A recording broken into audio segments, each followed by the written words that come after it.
Bismillahirrahmanirrahim. Assalamu alaikum wa rahmatullahi wa barakatuhu. I welcome you in the social studies class. This is Miss Sahar here.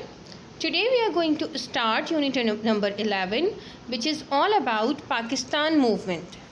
And when we heard Pakistan movement, a person who comes in our mind, or the event which comes in our mind, is 1947 and Quaid-e-Azam Muhammad Ali Jinnah, right? But in today's lesson, actually we are going to study about the struggle for independence. आज़ादी की जदोजहद के बारे में हम पढ़ेंगे. और definitely when we talk about struggle, तो struggle is a longer process of sacrifices and struggle for the independence to the creation of Pakistan actually started with the War of Independence in 1857. About this war बेटा आप अपनी previous class में पढ़ चुके हैं. इसके causes भी आपने पढ़े थे कि ये वॉर एक्चुअली क्यों हुई थी, और इसके फेलियर्स भी आपने पढ़े थे. Failures of this war were actually had to face all the nations of the subcontinent in which Muslims, Hindus and Sikhs were included. लेकिन हम ये बात भी बहुत अच्छी तरह जानते हैं कि इस वॉर के फेलियर सबसे ज़्यादा, या इस वॉर के कॉन्सिक्वेंसेस जो सबसे ज़्यादा सफ़र किए वो मुस्लिम्स ने सफ़र किए.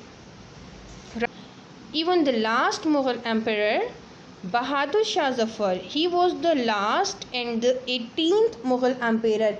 ये उस मुग़ल डायनेस्टी से बिलोंग करते हैं जिनकी हमेशा आपने जिनके बारे में एक बेहतरीन हिस्ट्री पढ़ी कि Akbar, Aurangzeb, Shahjahan, but he was the last Mughal emperor of this dynasty. और 1857 के बाद इनको जेल भेज दिया गया था, वहीं पर इनकी डेथ हुई.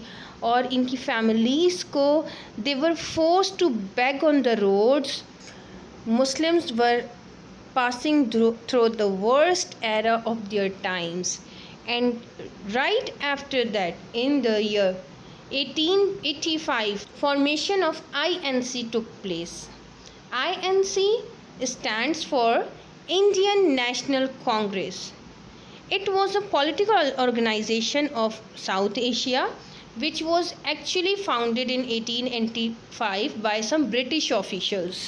राइट ये एक पॉलिटिकल ऑर्गेनाइजेशन थी, जिस तरह आजकल हमारे यहाँ मुत्तहदा कौमी मूवमेंट पाकिस्तान और PTI और Muslim League Noon and many other political organisations we have in our country. इसी तरह उस वक्त की पॉलिटिकल ऑर्गेनाइजेशन बनी 1885 में, जो कुछ ब्रिटिश ऑफिसर्स ने बनाई थी, but actually it was a Hindu organisation, alright, which only worked for the benefits of the Hindus, and they were completely against the interest of the Muslims. Indian National Congress basically Indian organisation थी, लेकिन इसने India में रहने वाले Muslims के लिए काम करने की बजाय सिर्फ हिंदूस के इंटरेस्ट के लिए काम किया.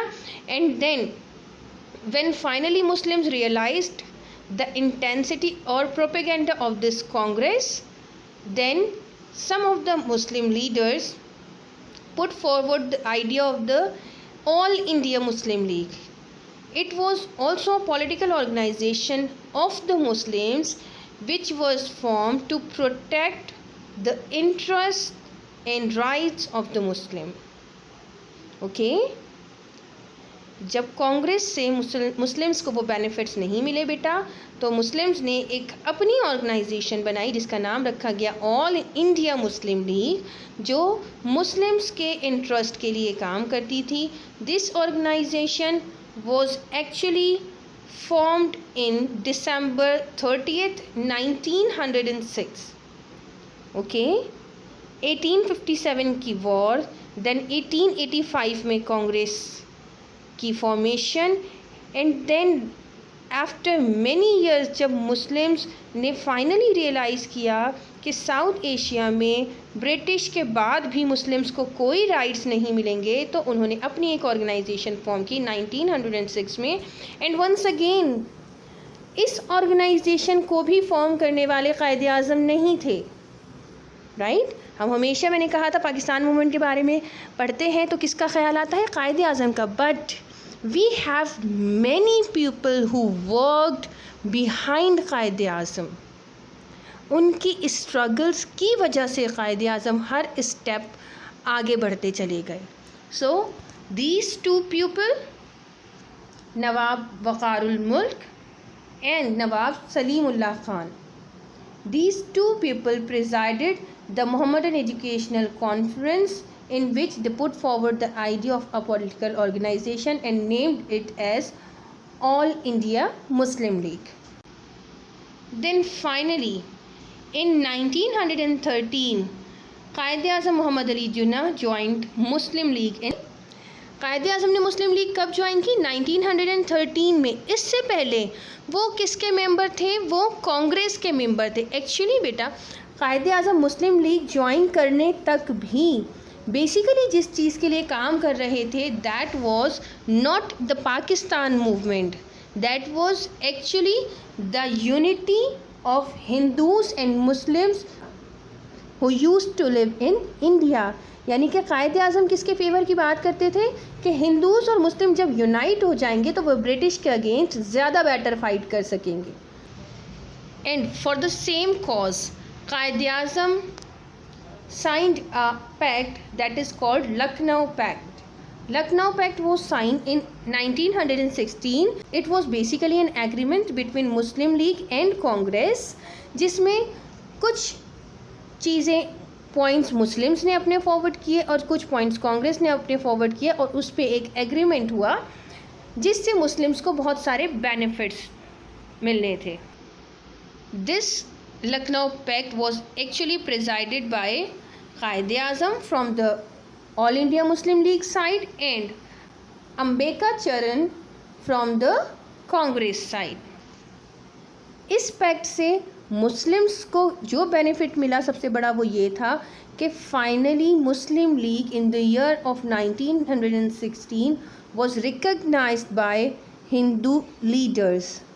मींस के हिंदूज़ ने, इंडियन हिंदूज़ ने मुसलमानों को एक अलग नेशन के तौर पे एक्सेप्ट किया था इस लखनऊ पैक्ट में। एंड आफ्टर 1906 टिल 1947, इस ड्यूरेशन में जितने भी इवेंट्स हो इनके बारे में इंशाल्लाह हम नेक्स्ट लेसन में पढ़ेंगे बेटा। Now let's move forward towards your home assignment, that is read unit number 11 page number 126 to 129 and you have to do question number 1 and 2 in your copy. Hope you have understand the lesson very well. Thank you so much. Allah Hafiz.